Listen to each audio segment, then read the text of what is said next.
إن الحمد لله نحمده ونستعينه ونستغفره ونعوذ بالله من شرور أنفسنا ومن سيئات أعمالنا من يهده الله فلا مضل له ومن يضلل فلا هادي له وأشهد أن لا إله إلا الله وحده لا شريك له وأشهد أن محمدا عبده ورسوله أما بعد فإن أحسن الحديث كتاب الله وخير الهدي هدي محمد صلى الله عليه وآله وسلم وشر الأمور محدثاتها وكل محدثة بدعة وكل بدعة ضلالة وكل ضلالة في النار. Kaum muslimin dan kaum muslimat, para pemirsa TV Roja dan para pendengar Radio Al-Iman dimanapun Anda berada, semoga senantiasa dirahmati Allah Subhanahu wa Ta'ala. Alhamdulillah, pada kesempatan yang baik ini kita dipertemukan Allah Azza wa Jalla dalam majlis ilmu, yaitu pembahasan hadis-hadis Nabi sallallahu alaihi wa alihi wasallam dari kitab Riyadhus Shalihin min kalami Sayyidil Mursalin sallallahu alaihi wa alihi wasallam. Pembahasan kita yang terakhir sampai pada bab an-nahi an su'al al-imarah. Bab tentang larangan meminta jabatan atau meminta kekuasaan. Dan ini telah dijelaskan pada pertemuan yang lalu dan bab ini telah selesai dibahas, yaitu hadis yang terakhir adalah hadis Abu Hurairah radhiyallahu anhu. Kata beliau, anna Rasulullah sallallahu alaihi wasallam qaal, bahwasanya Rasulullah sallallahu alaihi wasallam bersabda, innakum satahrisuna 'ala al-imarah wa satakunu nadamatan yawmal qiyamah. Sesungguhnya kalian akan bersemangat, berupaya untuk mendapatkan kekuasaan. Dan kekuasaan itu akan menjadi penyesalan di hari kiamat kelak. Hadis riwayat Imam Al-Bukhari. Ya, dia akan menjadi penyesalan apabila tidak dijalankan amanah kekuasaan itu sesuai dengan apa yang dipikulkan, yang diamanahkan kepada orang yang berkuasa. Adapun seorang yang dia berupaya maksimal untuk menjalankan amanah kekuasaan yang diberikan kepadanya, maka Allah Subhanahu wa Ta'ala akan menaunginya di hari kiamat kelak dengan naungan yang mana pada hari itu tiada naungan kecuali naungan Allah Subhanahu wa Ta'ala. Ini bagi penguasa yang adil, yang menjalankan ahkamullah, menjalankan peraturan-peraturan Allah Subhanahu wa Ta'ala dan berupaya untuk menegakkan keadilan kepada rakyatnya, kepada umatnya. Ini keutamaan bagi mereka yang adil. Adapun yang dimaksud dalam hadis ini yaitu mereka yang menyanyiakan atau menyalahgunakan amanah yang dipikulkan kepadanya berupa kekuasaan, maka ini akan menjadi penyesalan di hari kiamat kelak. Kemudian kita melanjutkan pembahasan bab yang ke-82, yaitu kata Imam An-Nawawi rahimahullah ta'ala, babu hathis sultani wal qadi wa ghairihima min wulatil umur.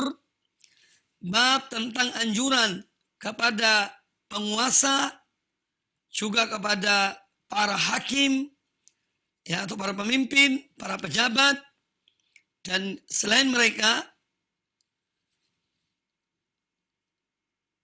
wa ghairihima min wulatil umur, dan selain mereka dari para pemegang urusan-urusan rakyat dan umat, anjuran untuk ala ittikhadhi wazirin saleh, untuk mengambil pembantu mereka, penasehat mereka yang saleh, wa tahdhirihim min qurana'is su'i, ya, wal qabul minhum, dan peringatan akan teman yang jelek, penasehat yang buruk, penasehat yang jelek, dan larangan menerima mereka sebagai penasehat, sebagai pembantu.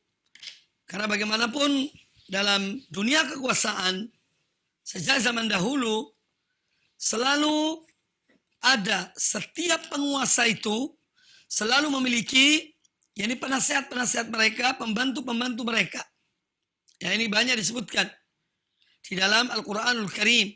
Kisah tentang Fir'aun misalnya, dan para pembantunya, para wazirnya, para menteri-menterinya, dengan pula Namrud dan yang lainnya, ya, dengan pembantu-pembantu mereka. Dan juga penguasa-penguasa yang baik, yang soleh, mereka juga mempunyai pembantu, yang penolong, yang menasihati mereka, yang memberikan masukan pada mereka. Bahkan kisah dalam Al-Quranul Karim tentang Balqis, ya, penguasa negeri Sabah di zaman Nabi Sulaiman alaihissalam, ya, ketika mendapatkan surat dari Nabi Sulaiman yang dibawa oleh burung hudhud, beliau bermusyawarah dengan para menterinya, para pembantunya. Jadi ini sesuatu hal yang memang ada dalam dunia kekuasaan. Setiap penguasa itu ada yang membantu, ada yang menjadi menteri-menteri mereka atau orang-orang yang dekat dengan mereka. Nah, di dalam bab ini Al-Imam An-Nawawi rahimahullah ta'ala akan menjelaskan kepada kita tentang perintah agama ini, perintah Allah dan Rasulnya, agar seorang penguasa, entah dia itu raja, atau dia itu menteri, atau apa saja, pejabat, gubernur, dan yang lainnya, hendaknya mereka memilih pembantu-pembantu adalah orang-orang yang baik, orang-orang yang soleh, orang-orang yang menginginkan kebaikan kepada mereka. Ya, bukan orang-orang yang jelek, bukan orang-orang yang menjadi penjilat-penjilat mereka, tidak. Tapi orang-orang yang baik, yang betul-betul menginginkan kebaikan bagi diri penguasa itu, dan juga kebaikan bagi rakyat atau bagi umat. Ini inti dari bab ke-82 yang dibawakan oleh Imam An-Nawawi rahimahullah ta'ala di dalam kitabnya Riyadhus Shalihin ini. Kemudian beliau membawakan dalil sebagaimana kebiasaan dan cara Imam An-Nawawi rahimahullah dalam kitabnya Riyadhus Shalihin. Beliau menulis bab, kemudian beliau membawakan dalil-dalil dari Al-Quranul Karim, jika ada, dan itu kebanyakan ada. Ya, kemudian baru beliau menyebutkan hadis-hadis Nabi SAW yang berkaitan dengan bab tersebut. Maka di dalam bab ini, Al-Imam An-Nawawi rahimahullah ta'ala membawakan satu ayat, yaitu ayat ke-67 dari surat Az-Zukhruf. Allah Azza wa Jalla berfirman, Al-akhillau yawma'idhin ba'duhum li ba'dhin aduwwun illa al-muttaqin. Al-akhillau yawma'idhin. Orang-orang yang mereka ketika di dunia dulu, mereka adalah orang-orang bersahabat, teman akrab, teman karib, ya, sahabat karibnya. Itu nanti yauma idzin di hari kiamat, ba'duhum li ba'dhin aduwwun. Sebagian mereka akan menjadi musuh bagi sebagian yang lainnya. Illa al-muttaqin, kecuali orang-orang yang bertakwa. Nah, ayat ini adalah sebuah peringatan. Peringatan kepada kita sebagai orang-orang yang memiliki agama, sebagai seorang muslim yang memiliki Al-Quran dan sunnah Nabi Sallallahu Alaihi Wasallam, dan memiliki contoh-contoh terbaik dari para sahabat, tabi'in, dan orang-orang yang mengikuti mereka dengan baik. Allah ingatkan tentang suatu hari yang mana pada hari itu orang-orang yang di dunia ini bersahabat, berteman dengan baik, mereka akan menyesal. Mereka akan menjadi musuh satu dan yang lainnya kecuali orang bertakwa. Maka ayat ini menganjurkan pada kita, mengajarkan pada kita agar di dunia ini kita mencari teman yang baik dan agar kita bangun persaudaraan, pertemanan kita ya di atas ketakwaan pada Allah Azza wa Jalla. Karena apabila seorang membangun ukhuwah, persaudaraan, pertemanan dia, persahabatan dia dengan seseorang bukan karena Allah dan tidak ada ketakwaan di dalam persahabatan tersebut, maka di hari kiamat kelak mereka akan menjadi orang yang bermusuhan. Dan alangkah banyaknya di zaman kita ini, bahkan dalam kehidupan manusia secara umum, dalam bersahabat, dalam berteman, itu justru hanya untuk kepentingan-kepentingan duniawi. Makanya Allah memuji orang-orang yang mereka bersahabat karena Allah. Mereka saling mencintai karena Allah.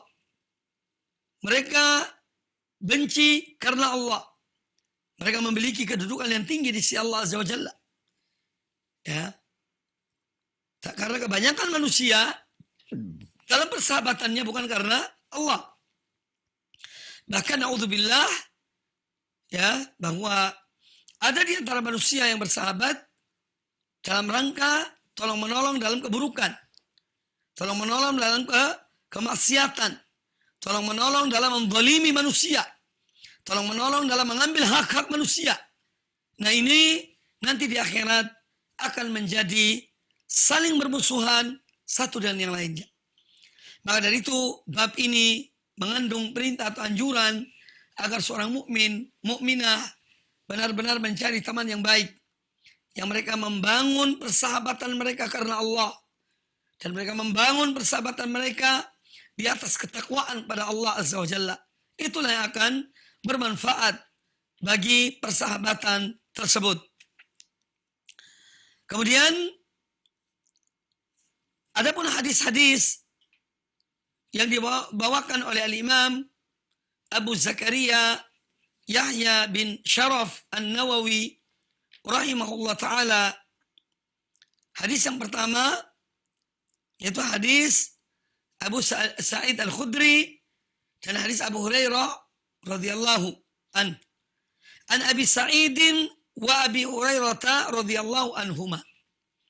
Dari Abu Sa'id dan Abu Hurairah, semoga ridha Allah atas mereka berdua, anna Rasulullah sallallahu alaihi wasallam qaal, bahwasanya Rasulullah sallallahu alaihi wasallam bersabda, ma ba'athallahu min nabiyyin wala istakhlafa min khalifatin illa kanat lahu bitanatani, bitanatun ta'muruhu bil ma'rufi wa tahudduhu alaihi, wa bitanatun ta'muruhu bis syarri wa tahudduhu alaihi, wal ma'sum man asama Allah.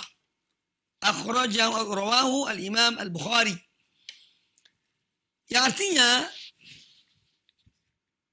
kata Abu Hurairah, Abu Sa'id dan Abu Hurairah radhiyallahu anhuma, bahwasanya Rasulullah sallallahu alaihi wasallam bersabda, ma ba'athallahu min nabiyyin, tidaklah Allah mengutus seorang nabi, wala istakhlafa min khalifatin, dan tidak pula Allah mengangkat seorang khalifah, ya, seorang penguasa, illa, melainkan kanat lahu bitanatan, melainkan ada dua bitanah.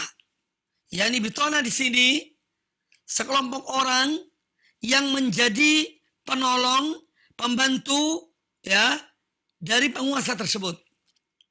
Ya, orang-orang yang dekat dengan penguasa tersebut.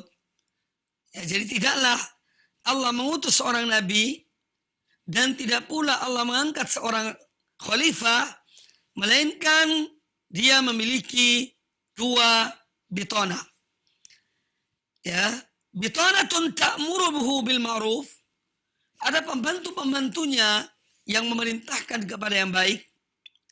wa tahudduhu alaih, dan menganjurkan kepada penguasa tersebut kebaikan, wa bitanatun ta'muru bisyarr, dan ada pula bitana, penguasa, pembantu-pembantu yang ta'muruhu bisyarr, yang memerintahkan penguasa itu untuk berbuat jelek, wa tahudduhu alaih, dan menganjurkan dia untuk berbuat kejelekan tersebut. Wal ma'sum man asamallah, dan orang yang terpelihara, yang terlindung, hanyalah orang-orang yang dilindungi oleh Allah Subhanahu wa taala. Oleh Allah Subhanahu wa taala. Nah, di sini yang perlu kita pahami pertama kali adalah bahwa tentu yang dimaksud di sini adalah para penguasa. Adapun para nabi, mereka selalu Allah memilih pada mereka yaitu bitonah yang baik, teman-teman yang baik, seperti ashabu Musa, ya, teman-teman yang umat Nabi Musa yang dekat dengan Nabi Musa alaihissalam. Kemudian ashab Isa, yaitu para hawariyun, ya, orang-orang dekat yang dekat dengan Nabi Isa alaihissalam, mereka adalah orang-orang yang baik. Demikian pula ashabu Muhammadin sallallahu alaihi wasallam, yaitu orang-orang yang menjadi sahabat Nabi alaihissalam, ya, yang dekat dengan beliau. Ini adalah orang-orang yang baik, yang mulia. Nah, kebanyakan ya para penguasa yang justru memiliki dua bitona. Bitona yang baik dan bitona yang buruk. Teman-teman yang baik, pembantu-pembantu yang baik, dan pembantu-pembantu yang buruk. Ciri pembantu yang baik adalah ya ta'muruhu bil ma'ruf. Mereka selalu memerintahkan kepada yang baik. Ya, pembantu-pembantu yang baik dari seorang penguasa ini akan mengarahkan, menasihati, ya, penguasa itu kepada kebaikan, dan menganjurkan agar penguasa itu melakukan satu hal yang baik. Sedangkan bitona yang jelek, pembantu-pembantu yang jelek, orang-orang dekat yang jelek, ini yang membisiki keburukan, yang memerintahkan agar penguasa itu melakukan keburukan, ya, dan menganjurkan orang itu untuk melakukan keburukan. Maka na'udzubillah, kalau seorang penguasa dia memiliki pembantu-pembantu yang jelek, yang mengarahkannya kepada keburukan, kepada kezaliman, ya, ini sangat berbahaya. Oleh karena itu, Nabi SAW pada akhir hadis ini beliau mengatakan, wal ma'sum man asamahullah, man asamallah. Orang yang maksum, orang yang terpelihara adalah orang yang dipelihara oleh Allah Ta'ala. Orang yang dijaga oleh Allah Subhanahu wa Ta'ala, itulah orang yang selamat. Ya, itulah orang yang, atau pemimpin yang baik, yang dia senantiasa dilindungi oleh Allah Ta'ala, ya, dari perbuatan-perbuatan yang buruk. Nah, yang diambil dari hadis yang baru kita dengar ini, yang diberitahukan oleh Nabi alaihissalatu wassalam, yaitu kekuasaan itu berada di tangan Allah Subhanahu wa Ta'ala. Ya.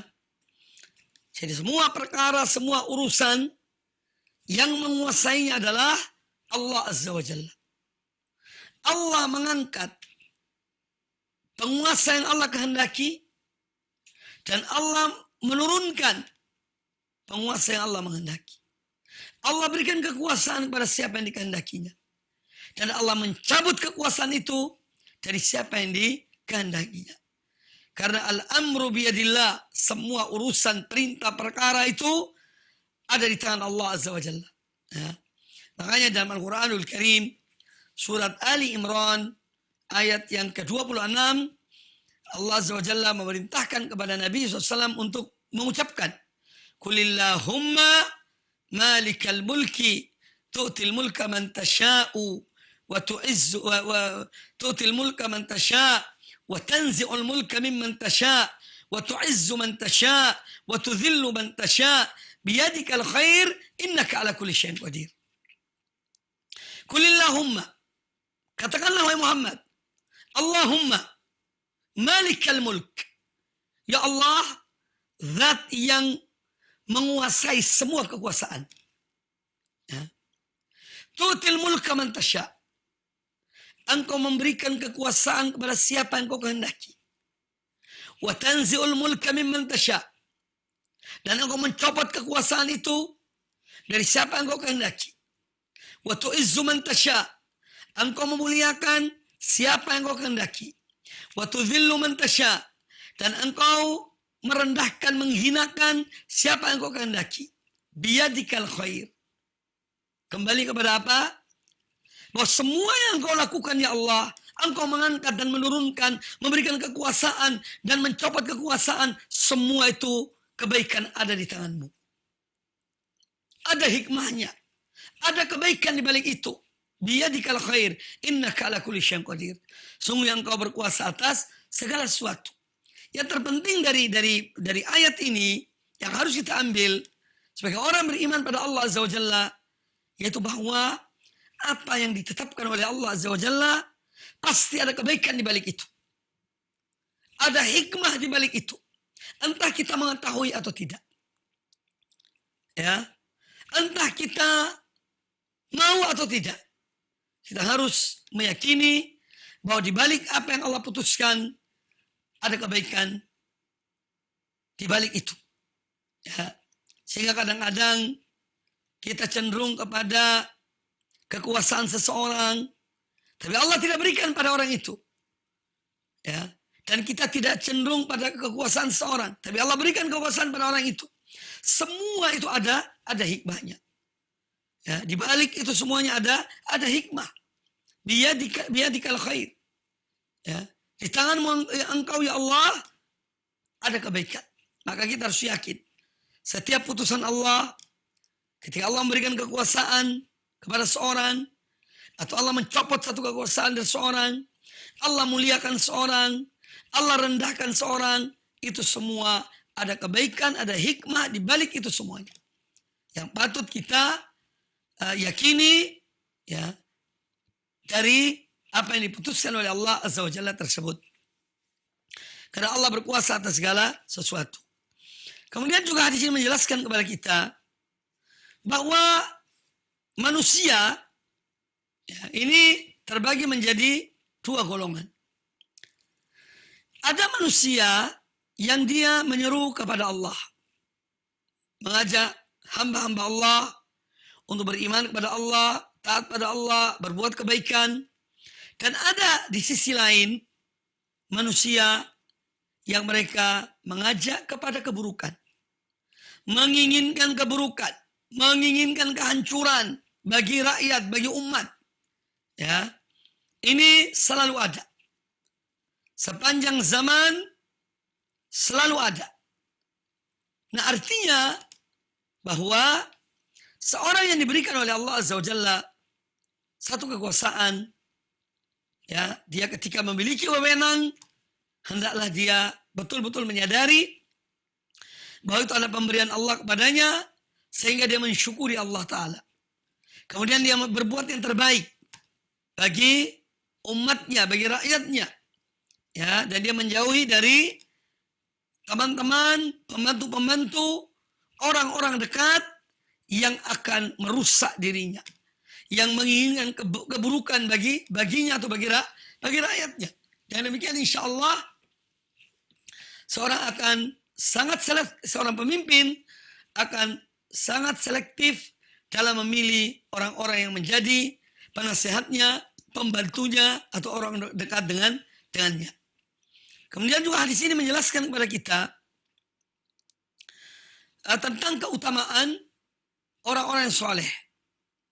Ketika kita berteman dan orang-orang yang baik, ya, ini manfaatnya besar. Karena orang yang soleh, orang yang baik itu, dia akan mengingatkan kita di saat kita lalai, di saat kita lupa. Ya, dia akan menegur kita dengan baik, menyadarkan kita, ya, di saat kita tidak sadar tentang suatu perbuatan yang kita lakukan. Nah, kalau teman kita baik, ya, itu akan menolong kita, mengingatkan kita. Sebaliknya, apabila seorang hamba berteman dengan orang yang buruk, maka dia akan berupaya untuk menyampaikan keburukan itu kepada temannya. Ya. Maka dari itu dia selalu berupaya bagaimana merusak orang yang baik itu. Nah, apalagi seorang penguasa. Penguasa ini dia mengambil putusan. Ya, dia yang mengambil putusan. Dia bermusyawarah dengan orang-orang yang dekat dengannya. Ya. Nah, kalau orang-orang yang dekat dengan itu baik, insya Allah akan menghasilkan yang baik. Ya, tetapi kalau yang dekat dengannya adalah orang yang jelek, orang-orang yang buruk, orang-orang yang tidak tahu kecuali untuk memuaskan hawa nafsu mereka, maka naudzubillah min dzalik akan menjadi sangat berbahaya bagi seorang penguasa tersebut dan juga berbahaya bagi rakyat, bagi umat yang dipimpinnya. Nah, di sini manfaat dari seorang memilih atau seorang penguasa memilih teman yang baik. Bahkan sebagian ulama mengatakan termasuk kewajiban hakim, penguasa adalah memilih orang-orang baik yang menemani dia, yang membantu dia, yang menolong dia dalam putusan-putusannya.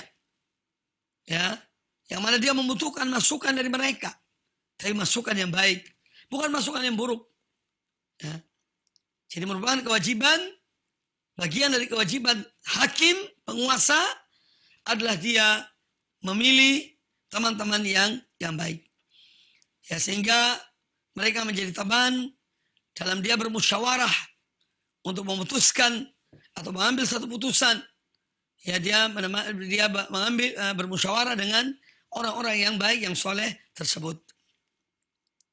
Kemudian juga hadis ini menjelaskan kepada kita tentang orang atau penguasa yang senantiasa berupaya untuk menjalankan perintah Allah, menjauhi larangan Allah, menetapkan atau mempraktekkan, menerapkan syariat Allah Subhanahu wa taala, maka orang ini akan ditolong oleh Allah Subhanahu wa taala. Ya, akan diberikan taufik oleh Allah Azza wa Jalla. Ya, diberikan taufik, hidayah, inayah kepadanya. Tapi kalau seorang dia menginginkan keburukan, ya, maka dia pun akan dijauhkan dari kebaikan, apalagi jika teman-temannya adalah orang-orang yang buruk. Kemudian hadis yang berikutnya. Hadis kedua dalam bab ini sebagai hadis yang terakhir dalam bab ini. Qala al-Imam An-Nawawi rahimahullah taala. Wa an Aisyah radhiyallahu anha qalat. Dari Aisyah radhiyallahu anha beliau berkata, qala Rasulullah sallallahu alaihi wasallam, Rasulullah sallallahu alaihi wasallam bersabda, "Idza arada Allah bil amiri khairan, ja'ala lahu wazira sidqin. In nasiya dhakkarahu, wa in dhakkara aanahu, wa idza arada bihi ghaira dhalika ja'ala lahu wazira su'in. In nasiya lam yudhakkirhu, wa in dhakkara lam yu'inhu." Yang artinya dari Aisyah Ummul Mukminin radhiyallahu anha beliau berkata, Rasulullah sallallahu alaihi wasallam bersabda, "Idza aradallahu bil amiri khairan." Jika Allah menghendaki suatu kebaikan bagi seorang pemimpin, ja'ala lahu wazira sidqin. Maka Allah menjadikan baginya seorang pembantu yang jujur, yang baik. Idza nasiya dzakkarahu. Kalau pemimpin itu lupa, maka diingatkan oleh pembantunya tersebut. Wa in dzakarahu aanahu. Dan kalau dia pemimpin itu selalu ingat, selalu berbuat baik, maka dia menolong pemimpin itu. Ya, pembantunya tadi menolong pemimpin tersebut dalam berbuat kebaikan. Wa idza arada bihi ghaira dzalika. Tetapi kalau Allah menghendaki yang selain itu, ya, ja'ala lahu wazira su'in. Maka Allah jadikan bagi pemimpin tersebut pembantu yang jelek, pembantu yang buruk. Inna siyalam yudzakkirhu. Kalau penguasa itu lupa, dia tidak mengingatkannya. Ya. Wa in dzakara, dan kalau penguasa itu baik, dia ingat ya akan tugasnya, amanahnya, lam yu'inhu, maka dia tidak menolong penguasa tersebut. Hadis ini rawahu Abu Dawud bi isnadin jayyidin ala syarti Muslimin. Kata Imam An-Nawawi rahimahullah taala bahwa hadis ini adalah hadis yang sanadnya baik, sesuai dengan syarat Imam Muslim. Kaum muslimin dan kaum muslimat rahimani wa rahimakumullah, di dalam hadis ini Nabi sallallahu alaihi wa alihi wasallam menginformasikan kepada kita, ya, mengabarkan kepada kita bahwa jika Allah menghendaki suatu kebaikan bagi seorang pemimpin, Allah menjadikan baginya pembantu yang baik. Jadi pembantu-pembantunya, penasehatnya, badan pertimbangannya adalah orang-orang yang baik. Kalau Allah menghendaki kebaikan bagi pemimpin tersebut. Di antara fungsi mereka, pemimpin yang baik itu, penasehat yang baik, orang-orang dekat yang baik adalah kalau pemimpin ini lupa, mereka ingatkan. Pak, Bapak keliru. Ya. Bapak salah. Ya. Lalu mereka luruskan dengan cara yang baik. Ya. Kemudian kalau pemimpinnya itu dia baik, dia selalu ingat, dia menjalankan amanah dengan baik, maka para pembantu yang baik tadi akan menolongnya. Dia membantu, mereka membantu dia untuk menjalankan apa yang baik tersebut. Ya. Tetapi sebaliknya, wa idza arada bihi ghaira dzalika, kalau Allah menghendaki selain yang itu terhadap pemimpin tersebut, ya, Allah menghendaki yang lain, ja'ala lahu wazira su'in, maka Allah akan menjadikan pembantu, penolong, penasehat dari penguasa tersebut adalah orang-orang yang jelek, orang-orang yang tidak baik, orang-orang yang tidak menghendaki kecuali dunia. Ya, kalau pemimpin mereka tersebut lupa, tidak mereka ingatkan. Kalau pemimpin itu tidak lupa, ingin berbuat kebaikan, mereka tidak mau menolong, tidak mau membantu dalam kebaikan. Ya, karena apa? Salah satu sebab adalah, ya, orang-orang yang jelek ini, mereka hanya menginginkan dunia, kemaslahatan untuk mereka. Sedangkan orang yang baik, dia menghendaki kebaikan untuk pemimpin itu dan untuk rakyatnya. Karena mereka tahu betul bahwa kepemimpinan adalah amanah. Kepemimpinan adalah tanggung jawab. Maka mereka berupaya untuk menasihati pemimpin tersebut dengan nasihat yang baik. Ya. Mereka menolong dia di saat dia lupa, di saat dia ingin berbuat kebaikan. Mereka ingatkan dia di saat dia lupa. Itu orang yang baik. Mereka tidak punya kepentingan duniawi. Yang terpenting bagi mereka adalah bagaimana pemimpin ini jadi baik dan bagaimana agar kemaslahatan, kebaikan bagi rakyat pun terwujud. Itu orang-orang yang baik. Itu yang mereka inginkan. Tapi sebaliknya, teman-teman yang buruk dari seorang pemimpin, pembantu-pembantu yang jelek dari seorang pemimpin, ya, mereka akan menginginkan kebaikan, keburukan. Mereka tidak peduli, ya, tentang keselamatan pemimpin ini. Yang menjadi peduli bagi mereka, bagaimana mereka mendapatkan keuntungan sebesar-besarnya dari keuntungan duniawi. Ya. Padahal dunia ini sesuatu yang akan sirna, sesuatu yang akan ditinggalkan. Ya. Seorang ketika dia mati, yang dibawa bukan jabatannya, yang dibawa bukan hartanya, yang dibawa bukan keluarganya, tapi yang dibawa adalah amal perbuatannya. Kalau amalnya baik, maka amal itu akan bermanfaat baginya. Tapi kalau amal itu buruk, maka juga akan berdampak, berakibat buruk baginya. Nah, oleh karena itu, ini menjadi bahan renungan bagi semuanya di dalam mencari teman yang baik, mencari penolong-penolong yang baik, yang menginginkan kebaikan bagi seorang pemimpin atau menginginkan kebaikan bagi seseorang. Ya. Nah, ini hadis yang dibawa oleh Imam An-Nawawi. Hadis ini tentu banyak memberikan pada kita pelajaran tentang kebaikan dan keburukan. Di antara pelajaran yang diambil dari hadis ini bahwa memang manusia terbagi menjadi dua golongan.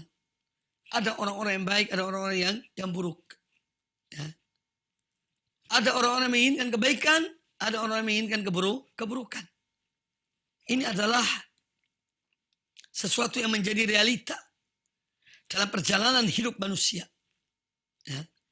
Maka berbahagialah orang yang baik dan dia bersama orang-orang yang baik. Baik pemimpin ataupun rakyat. Pemimpin ataupun umat. Jika mereka baik dan selalu dan orang-orang yang baik, mereka akan selamat. Golongan yang kedua adalah orang-orang yang jelek. Ya, orang-orang yang buruk. Teman-temannya pun buruk. Ya. Jadi dua kelompok ini selalu ada. Kemudian hadis ini menjelaskan pada kita tentang ta'awun dalam kebaikan. Tolong-menolong di dalam berbuat kebaikan. Antara pemimpin dan pembantunya dan rakyatnya harus ada saling tolong-menolong, kerjasama yang baik demi kemaslahatan kebaikan seluruhnya. Baik pemimpin maupun rakyat. Ya, dan tidak bolehnya saling tolong-menolong dalam keburukan. Ya, sesuatu yang dilarang dalam agama. Ya, oleh karena itu, tentu hadis ini mengandung apa? Peringatan bagi para pemimpin dari orang-orang yang jelek. Dari mengangkat teman-teman yang buruk. Yang akan mencelakakannya. Yang akan menjadikan dia menyesal di akhirat kelak. Ya.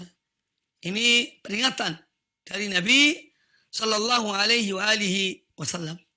Sekaligus hadis ini menjelaskan pada kita anjuran untuk bagi seorang pemimpin untuk memilih pembantu, penasehat, ya, badan musyawarah dari orang-orang yang baik, orang-orang yang soleh, orang-orang yang takut kepada Allah Subhanahu wa Ta'ala.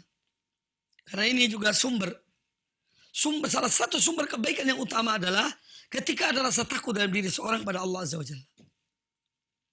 Dan penyebab keburukan yang utama adalah karena tidak ada rasa takut dalam diri seorang kepada Allah Ta'ala. Ya. Ini akan mendatangkan bencana, mendatangkan keburukan karena tidak ada rasa takut pada Allah Ta'ala. Tapi kalau dalam diri seorang, baik itu pemimpin atau pembantu pemimpin itu atau rakyat, ada rasa takut dalam diri mereka, maka insya Allah ini akan mendatangkan kebaikan. Jadi saat tidak ada rasa takut dalam diri seorang, maka dia akan berbuat sesuai dengan keinginan hawa nafsunya. Na'udzubillah min dzalik. Baik, ini dua hadis yang dibawakan oleh An-Nawawi rahimahullah dalam bab ke-82. Kemudian yang berikutnya adalah bab yang ke-83. Qala An-Nawawi rahimahullah. Babu an-nahyi an tawliyatil imarah wal qada'i wa ghairihima minal wilayat liman sa'alaha aw harasa 'alaiha fa'arrada biha. Bab tentang larangan dari memberikan jabatan kekuasaan kepada orang yang memintanya. Dalam Islam ini pernah dibahas pada pertemuan-pertemuan yang lalu. Larangan meminta atau memberikan kekuasaan pada orang yang meminta kekuasaan. Ya. Atau orang yang antusias untuk mendapatkan kekuasaan tersebut. tapi justru diberikan kepada yang tidak mencarinya dan tidak memintanya. Sebagaimana dalam pembahasan yang lalu, bahwa Allah akan menolong seorang yang dia tidak meminta jabatan, tapi dia diberikan jabatan itu. Allah akan menolongnya. Dan Allah akan membiarkan seorang yang dia mencari kekuasaan itu, meminta kekuasaan itu, sampai dia mendapatnya. Allah tidak menolongnya. Ya. Tapi seorang yang dia tidak mencarinya, Allah akan menolongnya. Di dalam bab ini hanya ada satu hadis yang dibawakan oleh Imam An-Nawawi rahimahullah ta'ala, yaitu hadis Abu Musa al-Asy'ari. Kata Imam An-Nawawi rahimahullah, wa an Abi Musa al-Asy'ari radhiyallahu anhu qala, dan dari Abu Musa al-Asy'ari radhiyallahu anhu beliau berkata, dakhaltu 'ala an-nabi sallallahu alaihi wasallam ana wa rajulani min bani ammi. Pernah aku masuk menemui Nabi sallallahu alaihi wasallam, aku dan dua orang lainnya dari anak pamanku.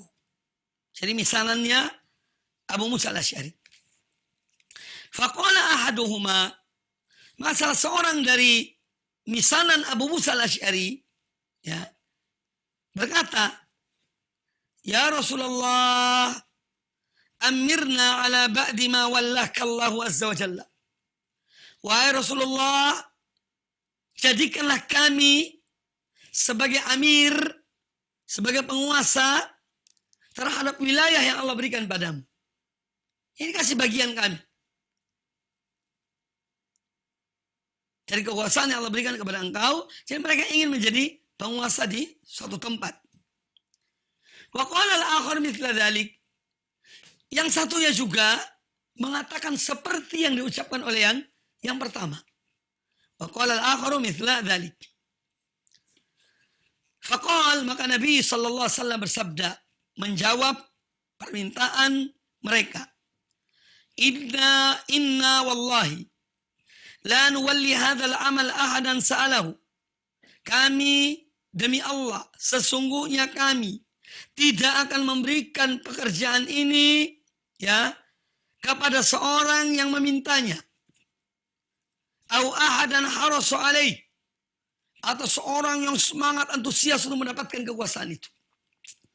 Hadis ini muttafaqun alaih, dikeluarkan oleh Imam Bukhari dan Imam Muslim dalam sahihnya, dalam kitab sahih mereka. Baik, hadis ini diceritakan oleh Abu Musa al-Asy'ari, Abdullah bin Qais radhiyallahu anhu, bahwa beliau pernah bersama dua orang misanannya.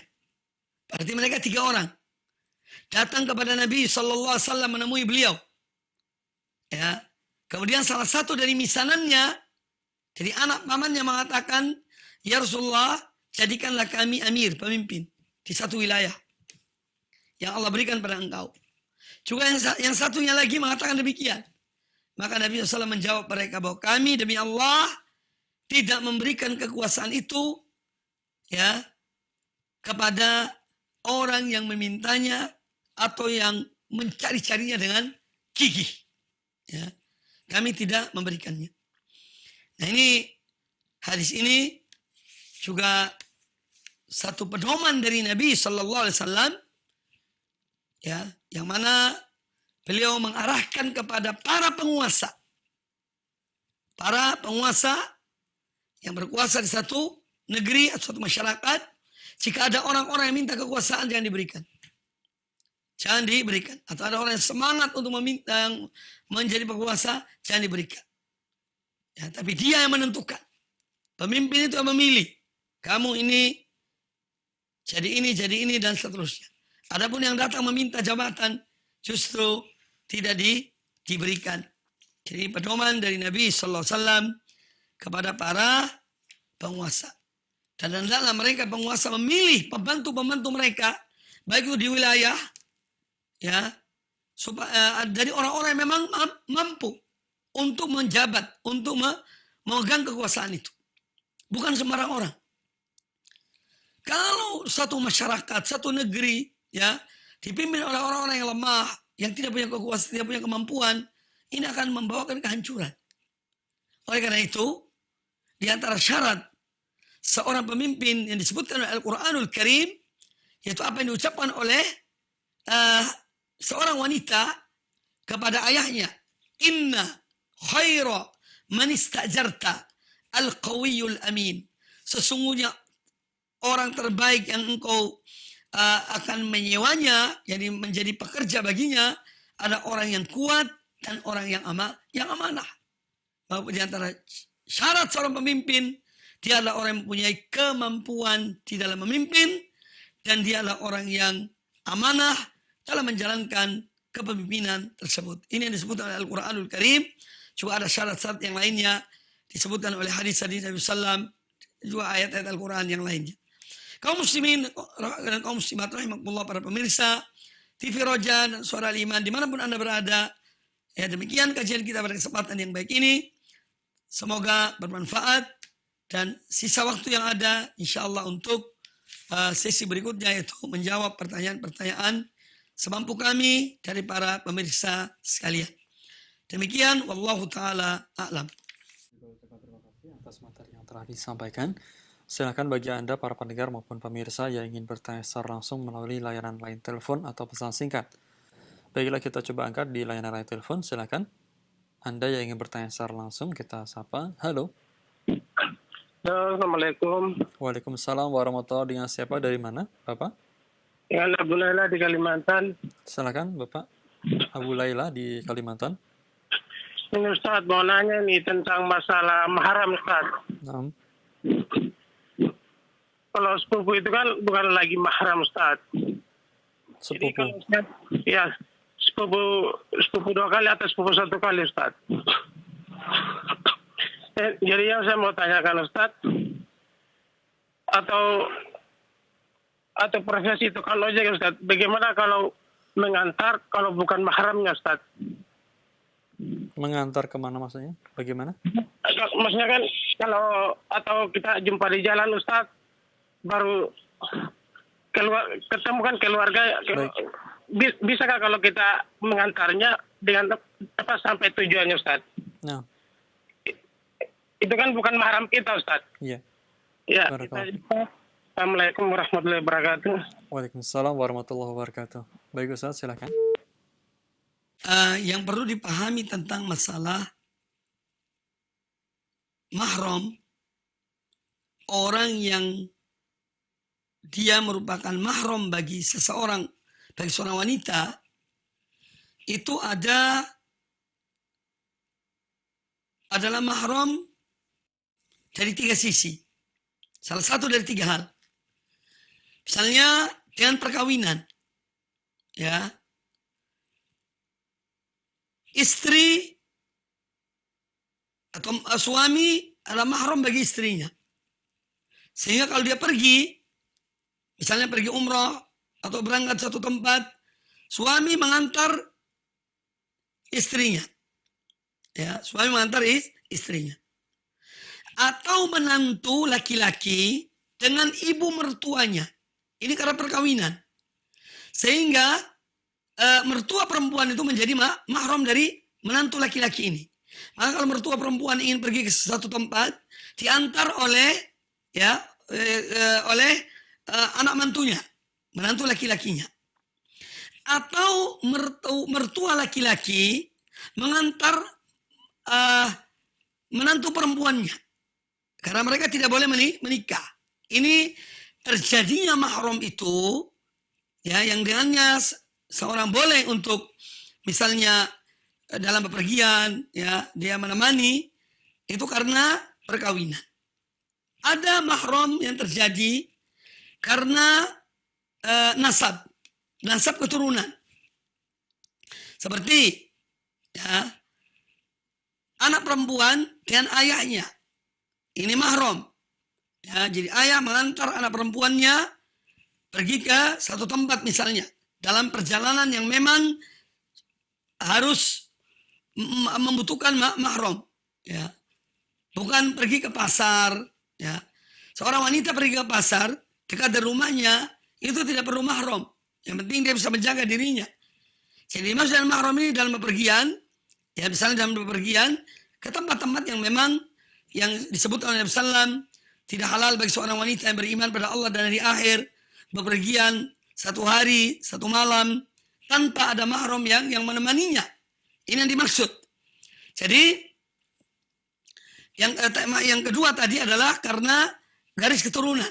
Mahram dengan sebab garis keturunan, yaitu ayah dengan anak perempuannya, seorang laki-laki dan saudara perempuannya.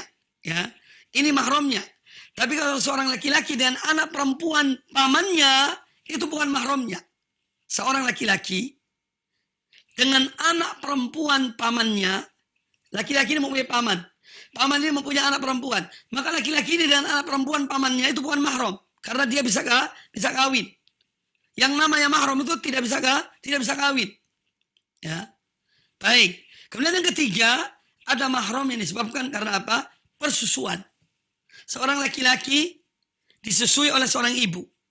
Ada seorang wanita juga disusui oleh ibu yang sama ini. Ya, padahal mereka tidak punya hubungan keluarga, tapi hanya punya satu ibu susu. Maka anak laki-laki ini yang disusui oleh ibu ini dan anak perempuan yang disusui oleh ibu ini, mereka dua ini bersaudara. Saudara apa? Saudara susu. Ya. Mereka tidak boleh menikah. Dan syarat persusuan yang menjadi saudara susu, kalau seorang itu minum dari susu seorang wanita sebanyak 5 kali sampai kenyang. Ya, sebanyak 5 kali sampai kenyang. Berarti dia menjadi saudara susu dari seorang laki-laki yang juga misalnya disusukan oleh seorang ibu 5 kali sampai kenyang.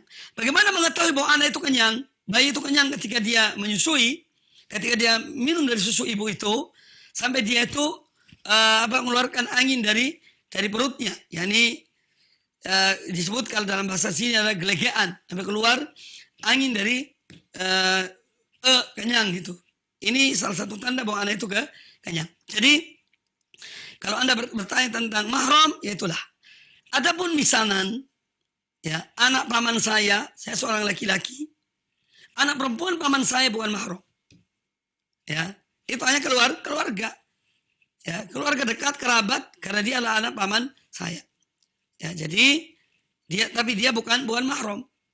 Oleh karena itu seorang sebetulnya kalau dilihat dari sisi agama, dia tidak bisa menemani, misalnya pergi umroh, misalnya perempuan, ya diantar oleh anak pamannya. Ini termasuk hal yang bukan mahramnya. Tapi yang mengantar dia adalah seorang yang dia tidak boleh menikah dengan orang tersebut. Ini yang mengantarnya. Wallahu a'lam. Alhamdulillah, kami ucapkan terima kasih atas jawaban yang telah disampaikan. Berikutnya pertanyaan kembali kami coba angkat melalui layanan line telepon untuk para pendengar maupun pemirsa yang lainnya yang ingin bertanya secara langsung. Nah, silakan. Halo. Ya. Halo, Assalamualaikum. Waalaikumsalam, Ustaz. Nah, dengan siapa, dari mana? Kalimantan. Dari Kalimantan? Ya. Silakan pertanyaannya, Pak. Ustaz mau nanya nih tentang penyembelihan hewan kurban. Bagaimana tata caranya yang dicontohkan sama Rasulullah? Itu Ustaz. Assalamualaikum warahmatullahi wabarakatuh. Waalaikumsalam warahmatullahi wabarakatuh. Apa yang biasa kita lakukan setiap tahun, yaitu di hari Idul Adha, tentang berkorban. Sebelum saya jelaskan sedikit dari apa yang ditanyakan, perlu kami ingatkan kepada yang bertanya bahwa alhamdulillah sekarang ini sebetulnya sudah banyak ya risalah-risalah, tulisan-tulisan tentang tata cara dan adab-adab di dalam menyembelih. Maka Anda, apalagi sebagai panitia misalnya, untuk panitia korban, seyogianya untuk memiliki ya kitab-kitab, tulisan-tulisan tentang adab-adab tata cara dalam menyembelih hewan kurban misalnya. Ini perlu sebagai bahan untuk setiap yang akan melaksanakan korban di hari Idul Adha, dan dia membacanya supaya benar-benar dapat melaksanakan penyembelihan korban sesuai dengan tuntunan Allah dan Rasulnya Nabi kita Muhammad sallallahu alaihi wasallam. Ini secara umum. Adapun di antara adab-adab seorang atau tata cara penyembelihan korban, ya itu seperti yang pertama, misalnya seorang dia berkorban. Yang membeli hewan korban itu dia sebagai seorang ayah. maka dianjurkan yang menyembelih korban itu, binatang itu adalah orangnya sendiri yang pemilik binatang korban itu. Ya. Kecuali kalau dia memang tidak sanggup atau tidak mampu, ya, maka dia boleh mewakilkan kepada orang lain yang menyembelihnya. Ya, ini. Jadi yang sebetulnya disunnahkan seorang yang mempunyai hewan korban, dialah yang menyembelih hewan korban tersebut. Tapi misalnya seorang yang berkorban itu seorang wanita, ya, dan wanita biasanya tidak mungkin dia menyembelih sendiri, maka dia boleh wakilkan kepada yang lainnya. Atau seorang laki-laki pemilik korban itu dan dia tidak punya keahlian dalam menyembelih, maka dia boleh mewakilkan kepada orang lain. Kemudian yang kedua, ketika berkorban, hendaklah seorang berkorban itu sebagaimana disabdakan oleh Nabi SAW, dia memakai alat yang tajam, kemudian memberikan kenyamanan kepada binatang yang disembelih itu. Ya, diberi kenyamanan kepada binatang yang disembelih itu. Sebagaimana Nabi SAW bersabda, Innallaha katabal ihsan ala kulli syai' fa idza qataltum fa ahsinu al-kitlata wa idza dzabhtum fa ahsinu adh-dhibhata. Ya. Falyuhidda ahadukum syafratahu wa yurih dzabihatahu. Hadis riwayat Imam Muslim. Kata Nabi SAW, ya, sungguhnya Allah mewajibkan kita untuk berbuat baik dalam semua urusan. Ya. Maka kata Nabi SAW, kalaupun kamu membunuh, bunuhlah dengan cara yang baik. Dan kalaupun kamu menyembelih dengan cara yang baik. Di antara penyembelihan dengan cara yang baik adalah hendaknya seorang mengasah pisau yang akan dipakai untuk menyembelih hewan korban itu. Kemudian setelah dia mengasah, dia menyembelih dengan pisau yang tajam, wal yurih dzabihatahu, dan dia memberikan kenyamanan kepada binatang yang disembelih tersebut. Ya, jadi tidak menyiksa. Ya. Contohnya adalah dengan apa? Dia tidak menguliti binatang korban itu kecuali setelah binatang itu betul-betul mati. Karena kadang-kadang kita masih jumpai di sebagian tempat atau sebagian orang yang tidak paham dalam masalah ini. Kadang-kadang sapi masih belum mati betul, atau seekor kambing itu langsung dipotong kaki, dikuliti. Ini sebetulnya hal yang tidak dibenarkan, ya. Tidak, karena menyiksa binatang tersebut, ya. Oleh karena itu ada adab-adab yang diajarkan tentang bagaimana kita berkorban, termasuk dalam hal ini mengarahkan binatang korban itu ke arah kiblat ketika menyembelih. Adapun masalah daging korban, ya, para ulama menyebutkan, ya, misalnya seorang berkorban dengan 1 ekor kambing, maka dianjurkan dia mengambil 1/3 dari kambing itu untuk dimakannya. Sedangkan 2/3, yang 1/3 diberikan kepada fakir miskin. Yang 1/3 lagi diberikan hadiah. Ya. Apa beda antara sedekah dan hadiah? Sedekah itu kepada fakir miskin yang mereka tidak punya, mereka diberikan. Sedangkan hadiah, yaitu memberikan kepada orang walaupun dia mampu. Kadang-kadang tetangga kita orang mampu, tapi karena itu tetangga, dia baik dan kita, atau teman baik, maka kita berikan daging korban itu kepadanya, ya, sebagai hadiah. Sedangkan 1/3 itu untuk dimakan oleh yang memiliki hewan korban itu. Tapi misalnya seorang yang menyembelih, dia hanya ambil sedikit, tidak sampai 1/3. Dia mungkin hanya ambil 1 kilo atau 2 kilo dari daging korban, sedangkan yang lainnya diberikan pada mereka yang membutuhkan, pada yang lainnya, maka ini pun tidak mengapa. Ya, jadi itu diantara adab-adab dalam berkorban, masih banyak sebetulnya, namun waktu yang tidak mencukupi, dan Anda saya anjurkan yang bertanya untuk merujuk kepada tulisan-tulisan, dan sekarang alhamdulillah sudah banyak tulisan tentang tata cara dan adab dalam berkorban, ya, dan pembagian daging korban. Wallahu taala a'lam. Baik Ustaz, jazakumullahu khairan wa barakallahu fikum. Karena waktu pula lah yang membatasi, kita akan akhiri percobaan kajian di kesempatan pagi hari ini. Ustaz, mohon disampaikan sebagai ihtitam atau istifadah dari pelajaran pagi hari ini. Silakan Ustaz.